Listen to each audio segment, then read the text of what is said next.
Let's recap the college football games from the 12 p.m. window. And Oklahoma wins another game playing their brand of football. It is always ugly, but a win is a win regardless, and this team is forcing turnovers.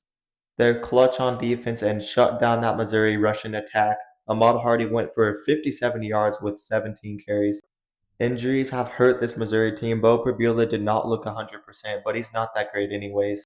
And Oklahoma had one big play in this game that led to a touchdown to the receiver. But make no mistake about it, if Oklahoma wants to win a game in the playoffs, they have to play better offensively because this performance is not going to cut it. I'm concerned about Ohio State heading into next week if they do not have Tate and Smith at wide receiver back. They did manage to turn up in the second half of this game, but it took them a while to get going, and they had to rely on Max Clare and passing the ball to running backs to get offense going. Good thing Rutgers is one of the worst teams in the Big Ten because Ohio State will have to play Michigan next week, and that's going to be tough because they have not beat them in a long time.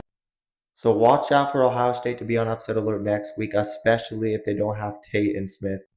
Miami wins another game in ACC play. They looked okay. I still am not impressed with this team.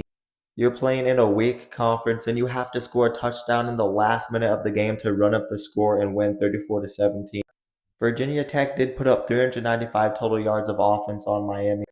And look, I know Miami beat Notre Dame in week 1, but any person with a football brain understands that Notre Dame would dominate this Miami team today.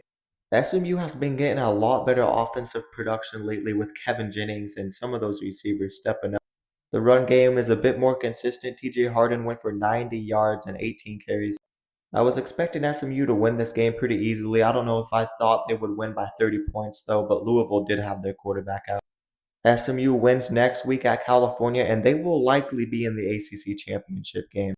David Braun is one of the most underrated head coaches in the country. With his team, he leads them to another bowl game, a Northwestern team that has not done much in the last century. And he's the first head coach within the first 3 seasons to lead his team to a bowl game twice at Northwestern. Preston Stone has made a comeback with this Northwestern team after being benched last season. He goes for 300 passing yards and leads this team to a bowl game. Northwestern going for over 500 yards in Big Ten Conference play is impressive, and they have a shot at winning a bowl game, and they could compete with Illinois next week. And lastly, we saw James Madison get a gritty win versus Washington State at home. Washington State's been a pretty solid team this year, outside of that random loss to Oregon State on the road. They're a good team that could compete. They competed with Virginia and Ole Miss.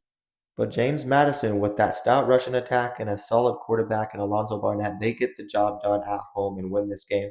They might be the G5 playoff representative.